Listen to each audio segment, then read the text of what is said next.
sudah malam, angin di gurun itu kan kencang ya, dia menopang dirinya dengan tongkatnya itu sambil berjalan tertatih-tatih, kemudian dia minta maaf dan memanggil kembali orang tua tersebut ke kemahnya dan menjamunya kembali dan memuliakannya. Masya Allah.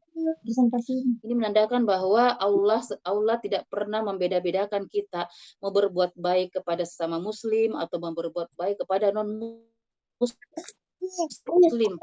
Yang tidak boleh adalah toleransi dalam beribadah. Toleransi agama dalam hal penghormatan, dalam hal memuliakan itu sama. Kita tidak berhak ya, tidak boleh melakukan hal-hal seperti itu. Karena Nabi sendiri pun ditegur oleh Allah karena melakukan hal seperti itu. Jadi ini peristiwa di Halab. Bagaimana mempekerjakan orang-orang Badui, kemudian peristiwa bertemunya Nabi Ibrahim dengan lelaki tua. Nah, setelah dari Halab, lalu Nabi Ibrahim meneruskan perjalanannya ke Hebron. Hebron itu di Palestina. Di Hebron, Palestina. Di Hebron, Palestina, Nabi Ibrahim itu bertemu dengan orang-orang Sobi, ya, dengan orang-orang Sobi. Orang-orang Sobi ini dalam Al-Quran disebutkan sebanyak 3 kali. Ada 3 ayat yang menyinggung tentang orang-orang Sobi ini dalam Quran. Yaitu dalam surah Al-Baqarah ayat 62, dalam surah Al-Ma'idah ayat 69, dan dalam surah, kalau saya tidak salah, Al-Hasyr ayat 17, kalau tidak salah. Nah, pertemuan dengan orang Sobi ini di Al-Baqarah 62 dikatakan, innalladzina amanu walladzina hadu wan nasara was-sabiina man amana billahi wal yaumil akhir wa amila sholihan falahum ajruhum 'inda rabbihim wala khaufun 'alaihim wala hum yahzanun. Sesungguhnya orang-orang mukmin, orang-orang Yahudi, orang-orang Nasrani dan orang-orang Sobiin. Jadi disebut semua oleh Allah. Siapa saja di antara mereka yang benar-benar beriman kepada Allah hari kemudian dan beramal soleh, mereka akan menerima pahala dari Tuhan mereka. Tidak ada kekhawatiran kepada mereka dan tidak pula mereka bersedih hati. Orang kaum Sobi, ya kaum Sobi ini menyandarkan silsilahnya kepada Sobi bin Mutawashlik. Sobi bin Mutawashlik bin Idris, ya anaknya Idris, yaitu seorang ahli ibadah yang terus menjalankan syariat agama tauhid ini sampai akhir ayatnya. Penekanannya itu ada 3, yaitu pada pengesahan Allah atau tauhid, kemudian toharoh dan berpuasa. Itu turun-temurun dilakukan oleh pengikut-pengikutnya sampai ketika Allah mengangkat Nabi Idris ke langit, ya, pengaruh paganisme dari agama Mesir kuno itu mengkontaminasi gitu loh. Jadi kepercayaan mereka itu, agama mereka terkontaminasi dengan agama Mesir kuno, masuk ke keyakinan mereka, sehingga mereka itu menyembah Allah melalui perantara benda-benda langit seperti bintang, ya. Jadi mereka sangat memuliakan itu bintang sebagaimana orang-orang memuliakan Ka'bah. Kan Ka'bah juga seperti itu ya, orang tawaf di situ, orang menyembah Allah tapi sangat memuliakan rumah Allah. Seperti itulah orang-orang Sobi dengan bintang-bintangnya. Nah, Nabi Ibrahim ketika tiba di Hebron bertemu dengan orang-orang Sobi ini, dia meluruskan pemahaman-pemahaman yang salah kaum Sobi terhadap penyembahan kepada Allah dan membenarkan dari apa-apa yang masih mereka lakukan, karena mereka juga puasa, melakukan penyembahan-penyembahan, masih ada hal-hal benar yang mereka lakukan yang itu memang bersumber dari agama tauhid, dan itu dibenarkan oleh Nabi Ibrahim. Kemudian membetulkan yang salah, termasuk dengan mereka menyembah bintang-bintang tersebut. Jadi itu yang dilakukan oleh Nabi Ibrahim di Hebron.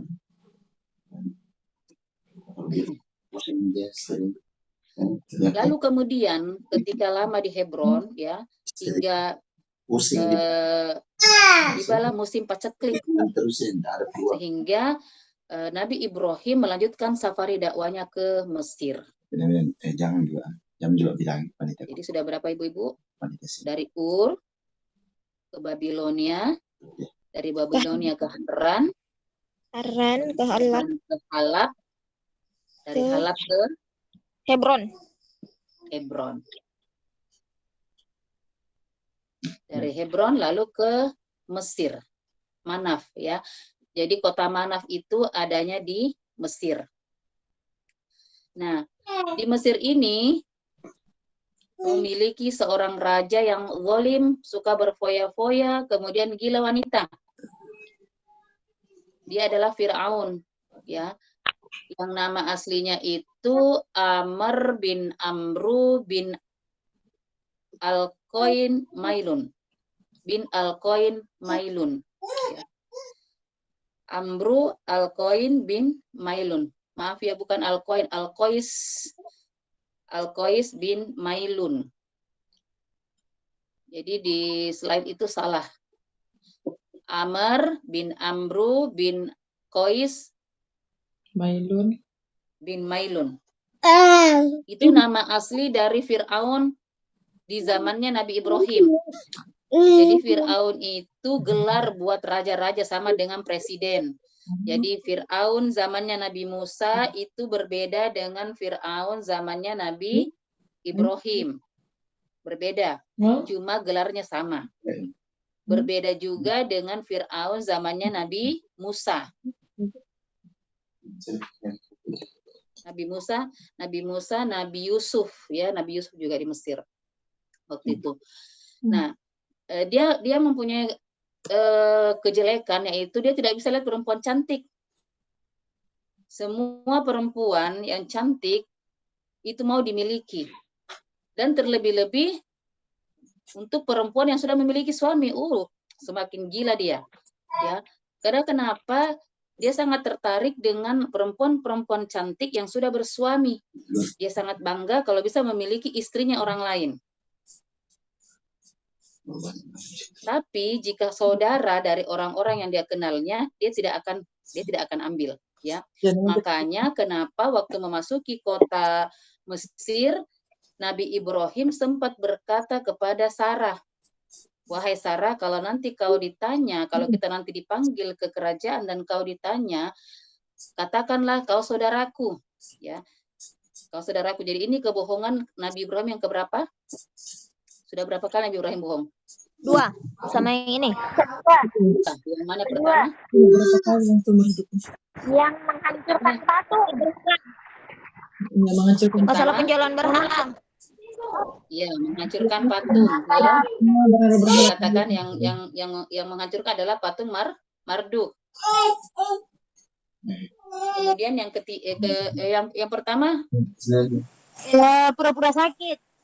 Ya, pura-pura sakit. Yang kedua, menghancurkan patung Marduk. Yang ketiga ini.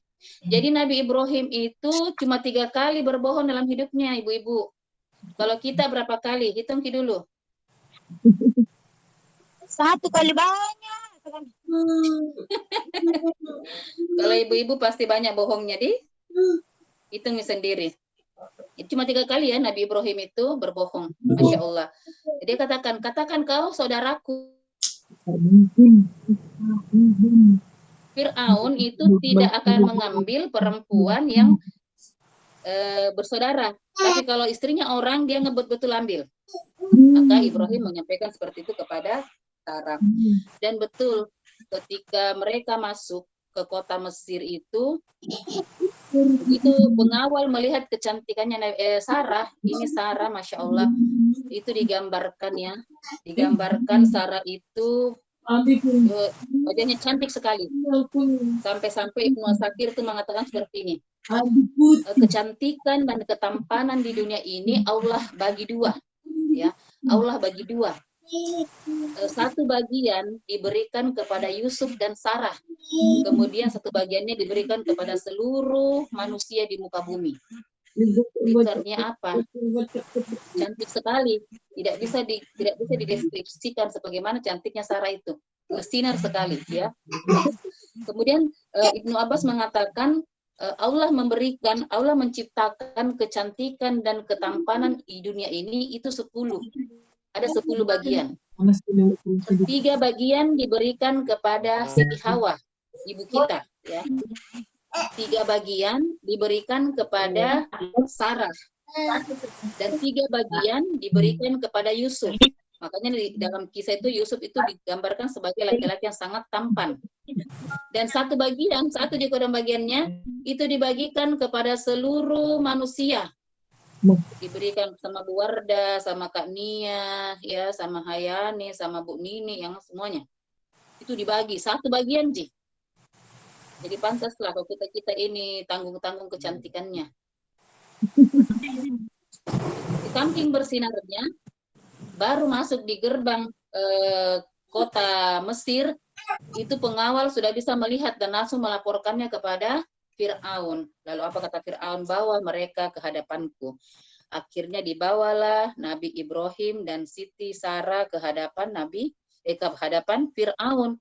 Padahal Sarah ini sudah mengaku kalau dia saudaranya Nabi Ibrahim.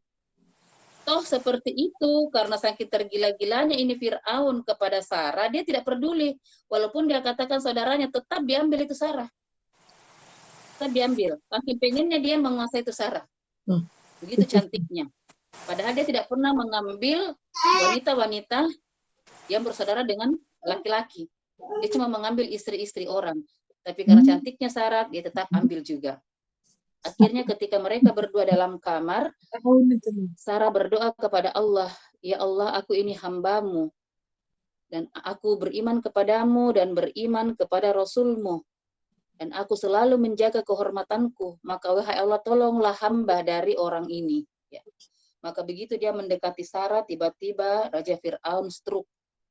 Tidak bisa bergerak, lehernya serasa tercekik, dan badannya seperti lumpuh, tidak bisa bergerak. Begitu dia stroke, kejang-kejang, lalu Sarah ini ketakutan. Duh, jangan-jangan kalau orang ini mati, nanti saya ditangkap lagi, dituduh membunuh Fir'aun. Lalu dia berdoa lagi kepada Allah untuk disembuhkan. Maka sembuhlah Fir'aun seperti semula. Diulang sampai 3 kali dan begitu terus. Setiap dia mendekati Sarah, dia stroke lagi. Sembuh lagi, setiap mendekati Sarah, stroke lagi. Sampai akhirnya Fir'aun ketakutan, lalu dia katakan kepada pengawalnya, wahai pengawal, yang kau bawakan aku ini bukan manusia tapi setan. Saking takutnya. Kembalikan dia kepada Ibrahim. Kembalikan dia kepada Ibrahim, kemudian beri dia 1 budak. Maka diberikanlah budak kepada Hajar, kepada Sarah, yaitu Siti Hajar. Dan perlu ibu-ibu ketahui bahwa Siti Hajar ini bukan budak benaran, ya. Maksudnya bukan budak asli, tetapi Hajar ini adalah putri raja Mesir yang ditaklukkan oleh Fir'aun, kemudian dijadikan budak. Berapa kali Fir'aun mau menikahinya, tetapi Hajar menolak. Jadi ini ya, perlu garis bawahi bahwa Siti Hajar benar budak, tapi dia bukan budak asli. Dia putri raja yang ditaklukkan oleh Fir'aun dan dijadikan budak. Nah, itu dihadiahkan kepada Sarah. Jadi ibu-ibu pasti bisa tahu dong kalau misalnya Sarah Hajar ini bukan budak asli, berarti dia orang yang terdidik, orang yang bagus budi pekertinya, orang yang halus tutur katanya, orang yang berpendidikan, ya. Jadi bukan budak yang bodoh. Nah, dari sinilah jadi ibunya Ismail itu bukan budak tulen. Dihadiahkan kepada Siti Hajar, dan akhirnya Sarah terbebas dari Fir'aun, dia membawa Hajar, dan mereka hidup di Mesir beberapa saat. Dan di Mesir, Masya Allah, kehidupan Nabi Ibrahim itu makmur sekali, ya. Hewan ternaknya bertambah, emas peraknya bertambah, hidupnya makmur, dan itu dibiarkan oleh Fir'aun, dibiarkan saja. Dan ini mengundang kecemburuan di antara penduduk. Nah, sehingga itulah akhirnya sampai di Mesir ini, sampai di mana Nabi Lut masih ikut, ya, masih ikut terus. Nah, akhirnya karena banyak kecemburuan sosial di antara penduduk Mesir, ya, sudah banyak sindiran-sindiran, akhirnya membuat tidak nyaman. Nabi Ibrahim akhirnya pulang kembali ke Hebron. Jadi di Hebron sudah 2 kali, ya. Hebron, Palestina yang pertama, Kemudian yang kedua, sekembalinya Nabi Ibrahim dari Mesir kembali ke Hebron. Nah, pada saat keluar dari Mesir, dia berpisah dengan Nabi Lut.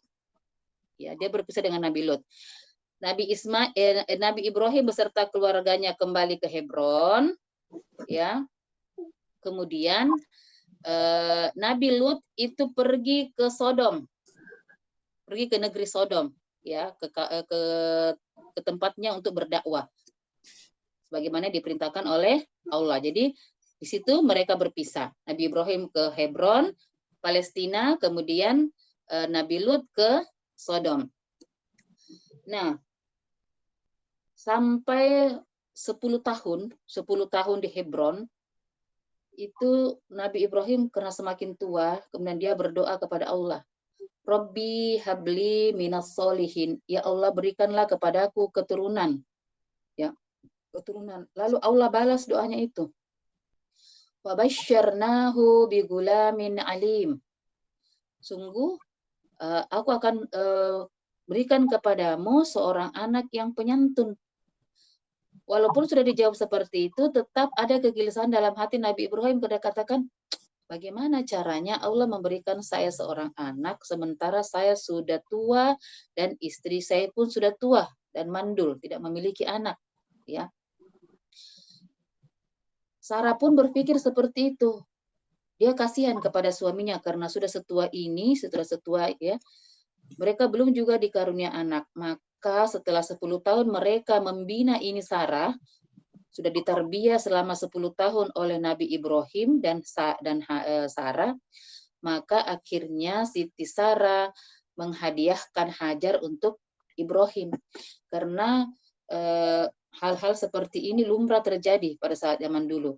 Jadi kalau ada budak kemudian digauli oleh tuannya, nanti anak dari budak itu akan menjadi miliknya juga, karena kenapa budaknya. Jadi Sarah berpikirnya seperti itu. Kalau misalnya saya nikahkan Hajar dengan Nabi Ibrahim, nanti dia punya anak, maka saya boleh mengambil anaknya, ya, karena itu miliknya dia, ceritanya seperti itu. Akhirnya dinikahkanlah Sarah dengan Nabi Ibrahim atas permintaan Siti Sarah.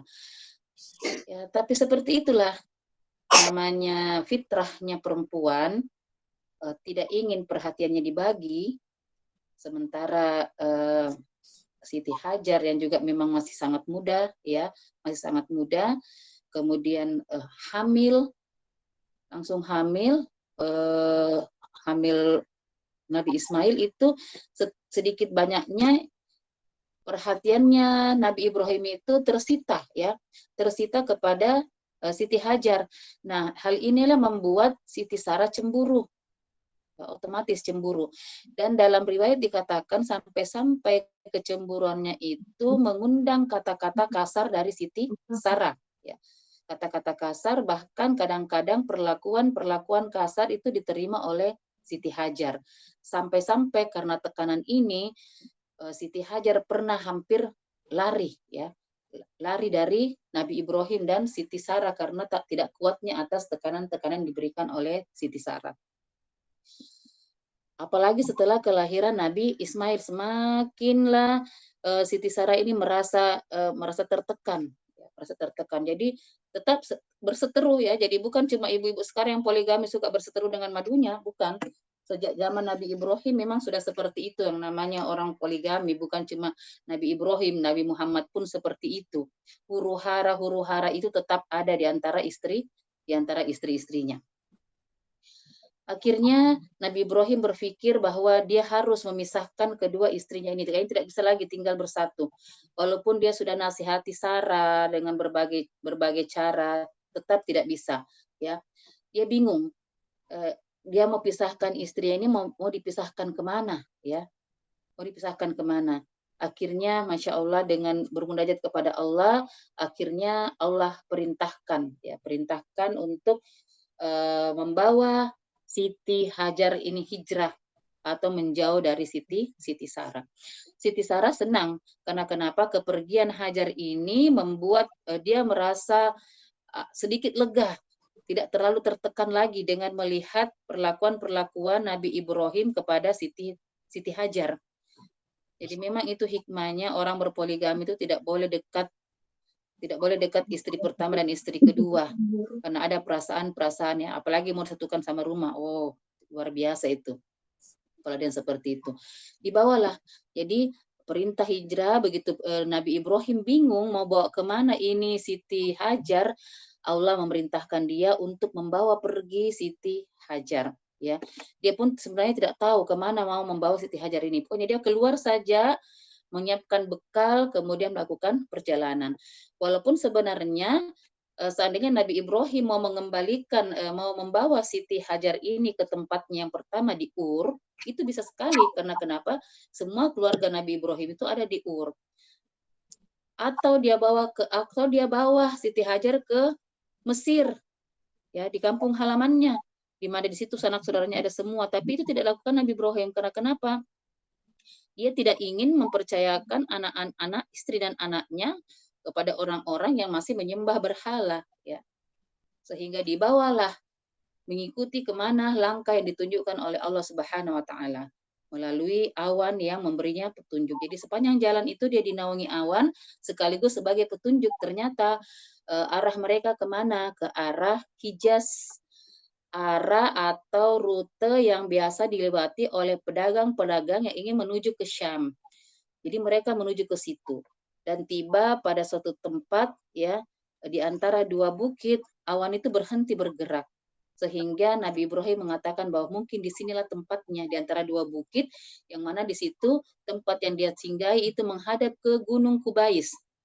Gunung Kubais itu adalah bukit Kubais adalah bukit yang pada saat Rasulullah itu sering dijadikan oleh orang-orang Quraisy untuk mengumumkan pengumuman penting seperti mimbarnya.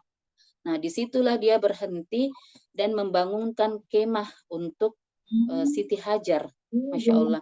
Dibangunkan kemah, kemudian ditinggalkan satu kendi air minum, ibu-ibu sekalian, ditinggalkan satu bungkus kurma. Itu saja ditinggalkan oleh Nabi Ibrahim. Tidak ada HP, tidak ada uang belanja. Kemudian Ibrahim melangkah meninggalkan mereka. Hajar tentu saja kaget, ya. Di tempat tandus tidak ada rumah sama sekali, tidak ada pohon, tidak ada air, cuma tenda dan bekal itu saja yang ditinggalkan Nabi Ibrahim. Ibrahim melangkah pergi, dikejar sama Hajar. Dikejar, Bu. Dia katakan, "Hai Ibrahim, apakah kau mau meninggalkan kami di tempat ini?" Nabi Ibrahim diam, terus melangkah. Lalu akhirnya Siti Hajar berkata, "Wahai Ibrahim, apakah ini perintah Tuhanmu?" Lalu Ibrahim berbalik, lalu dikatakan, "Iya, ini perintah Tuhanku." Masya Allah, ibu-ibu sekalian. Apa yang dikatakan Siti Hajar? Kalau ini perintah Tuhanmu, tinggalkanlah kami. Pergilah. Karena insya Allah Tuhan tidak akan mengabaikan kami. Luar biasa, ibu-ibu sekalian. Dia 10 tahun, 11 tahun sejak kelahiran Ismail. Dia ditarbiyah oleh Nabi Ibrahim. Masya Allah. Dan Hajar-Hajar seperti inilah sebenarnya yang membuat kenapa Hidayatullah ini ada di seluruh penjuru Indonesia.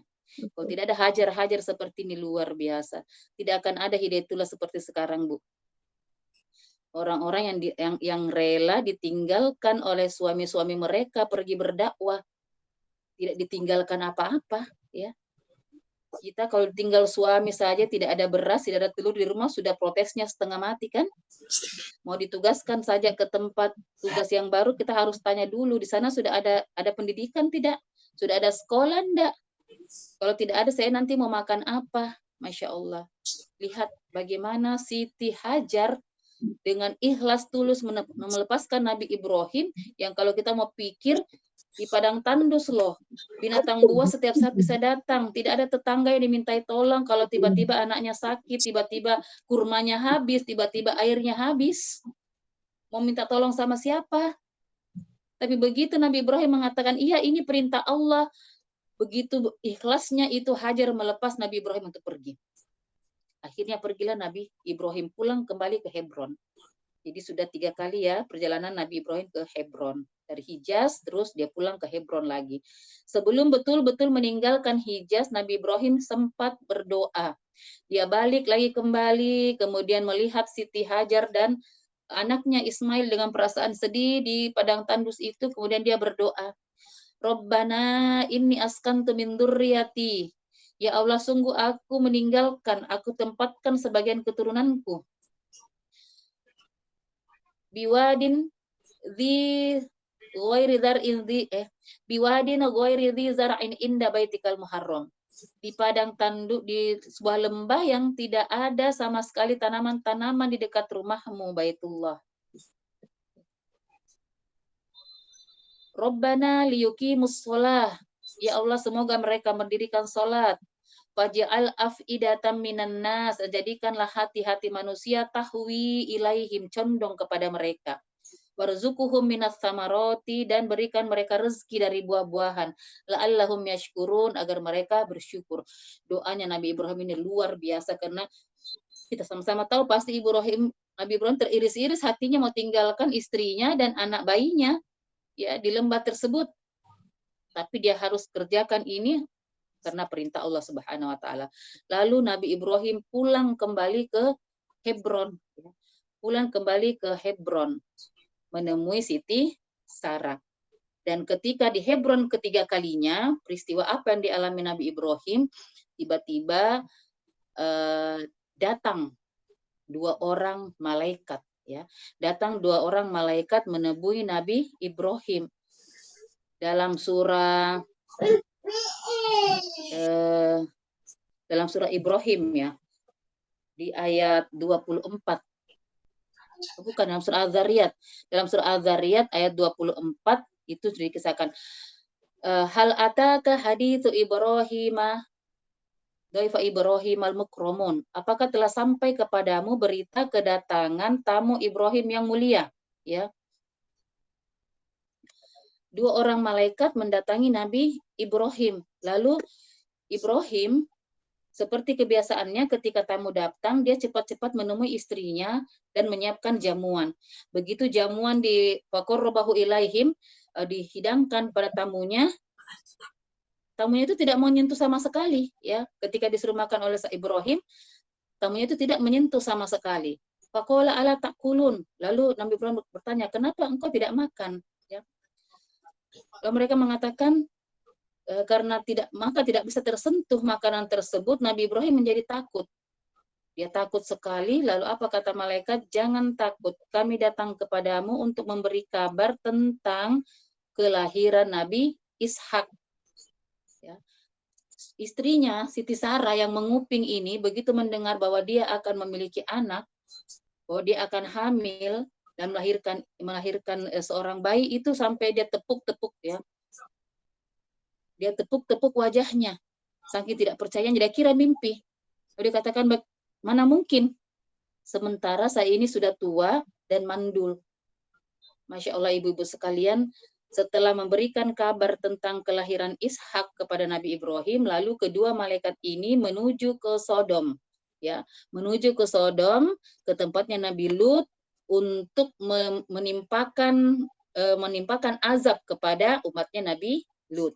Jadi kronologisnya ibu sudah tahu ya, bahwa peristiwa itu tidak berselang lama setelah malaikat menyampaikan tentang kelahiran Nabi Ishak, mereka berdua menuju ke negeri Sodom untuk menimpakan azab kepada kaum Nabi Lut yang homoseksual, Masya Allah.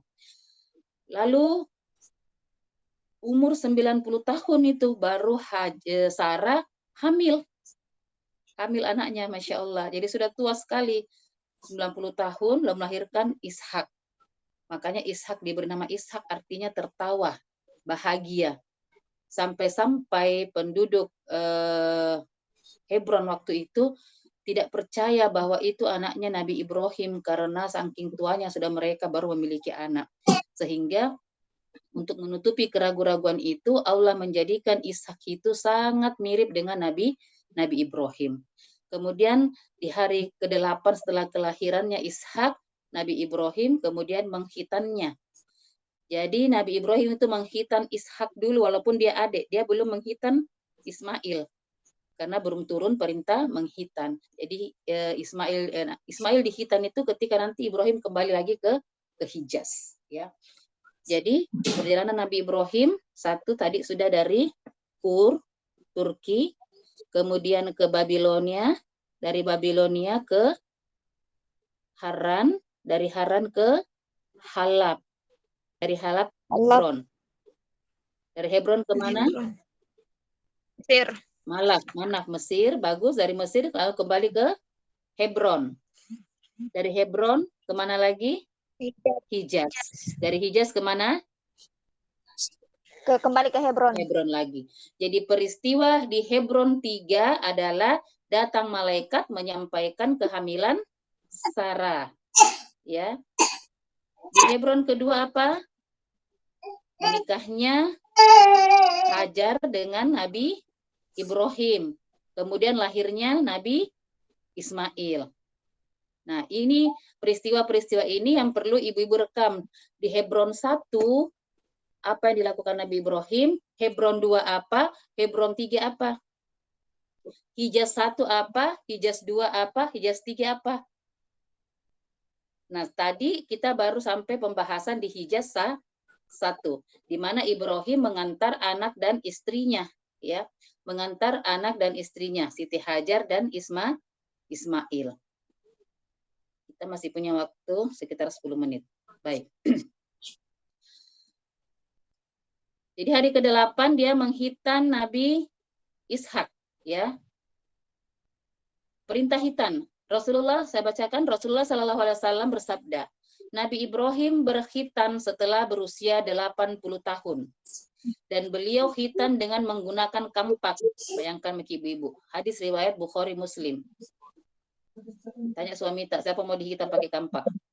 Dalam Injil Barnabas disebutkan, maka dari itu Allah telah memfirmankan kepada Ibrahim dengan kebenaran sunnah dan menetapkan perjanjian ini, firman-Nya, manusia yang tidak menyunat tubuhnya akan kucerai-beraikan dia dari kalangan keluargaku untuk selama-lamanya.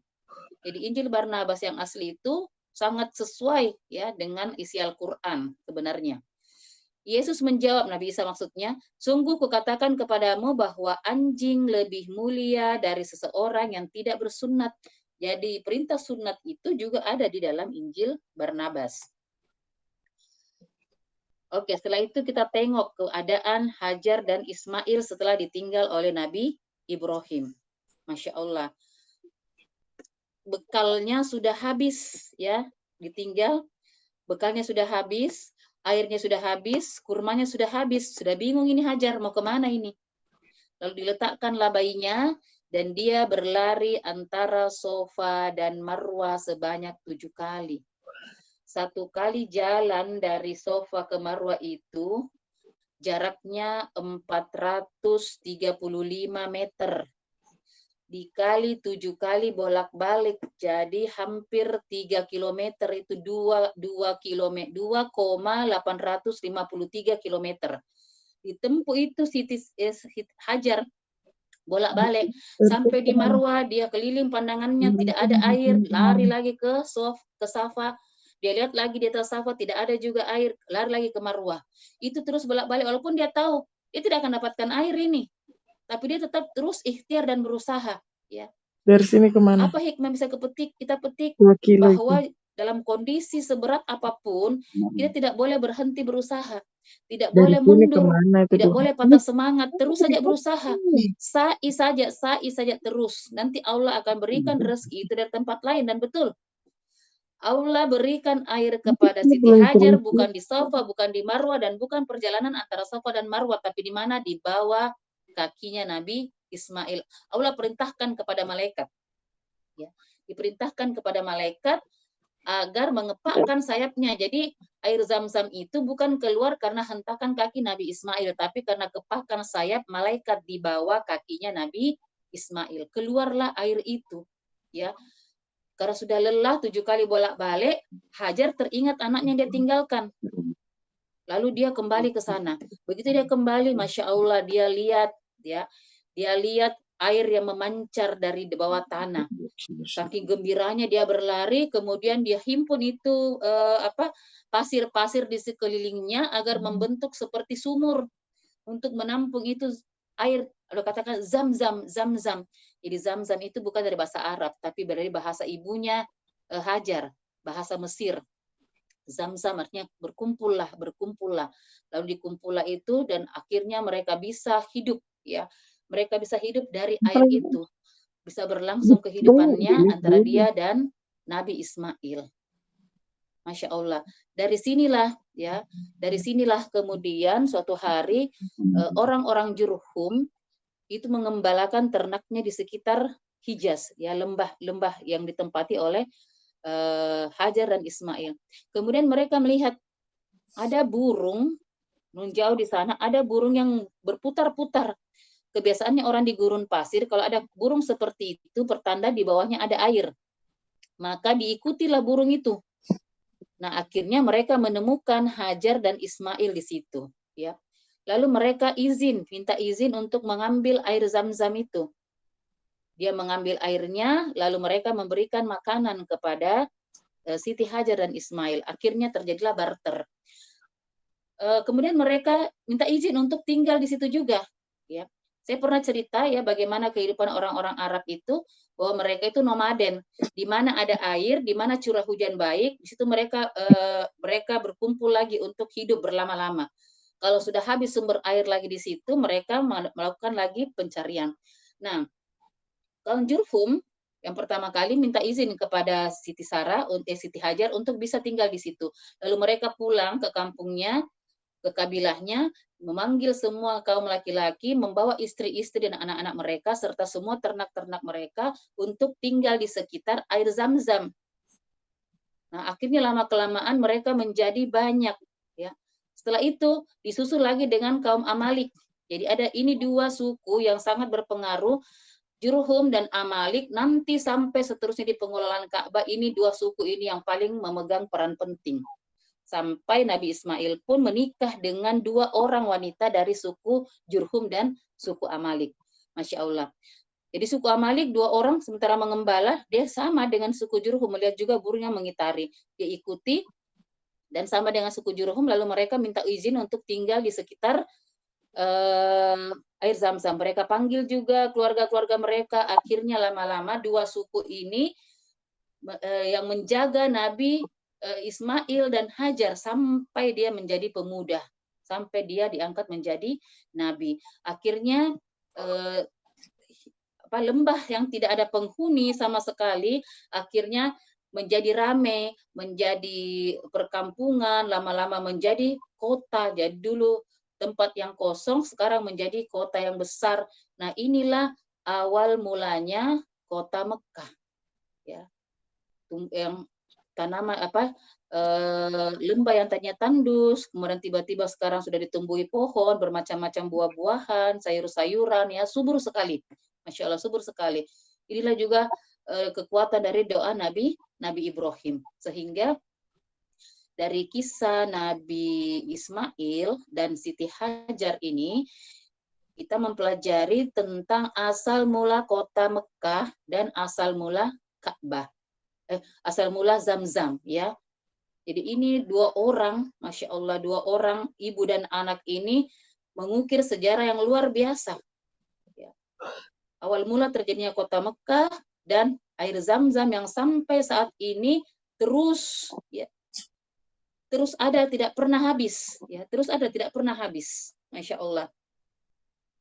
Bahkan sa'inya, ya, bolak-baliknya dari Safa ke Marwah itu dijadikan oleh Allah salah satu menjadi rukun haji. Luar biasa.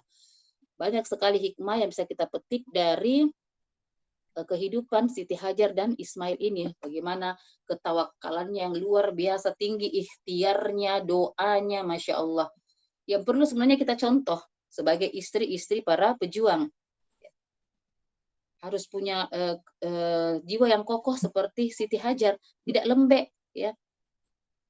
Tidak hanya mencari tempat-tempat yang basah ketika kita ditugaskan, harus setia mendampingi apapun yang terjadi. Insya Allah kalau memang kita ditugaskan dari tempat yang bagus pendidikannya ke tempat rintisan misalnya, mungkin kita tidak akan mendapatkan rezeki dari gaji sebagai tenaga pengajar, tapi Allah akan berikan rezeki dari jalan yang lain. Karena Allah di tempat kita pertama sama dengan Allah di tempat tujuan kita baru, sehingga kita perlu betul-betul membersihkan ini hati, ya, membersihkan hati, menjadikan hati-hati kita seikhlas hajar, sekuat hajar, ya, setangguh hajar, sehingga Masya Allah kota yang kosong menjadi kota yang ramai. Dan itu yang dilakukan oleh pendahulu-pendahulu kita, istri-istri pendahulu kita, sehingga Hidayatullah sekarang menjadi pusat, ya, menjadi pusat orang pada berdatangan. Seperti inilah peradaban yang akan kita bangun sebenarnya. Untuk malam ini cukup sampai di sini. Nanti kita akan lanjutkan pekan depan ke hijaz keduanya Nabi Ibrahim. Jadi hijaz pertama sudah, ya.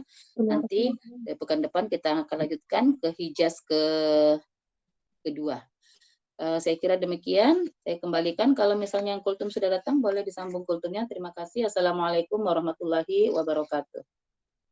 Waalaikumsalam warahmatullahi wabarakatuh. Warahmatullahi wabarakatuh. Ya, terima kasih Umi. Itulah tadi materi yang dibawakan oleh Umi. Kita ke acara selanjutnya.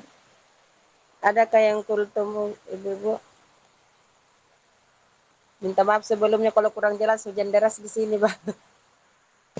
Allahumma sholli nafian. Kalau belum masuk yang tidak masuk yang kultum, langsung tanya jawab saja.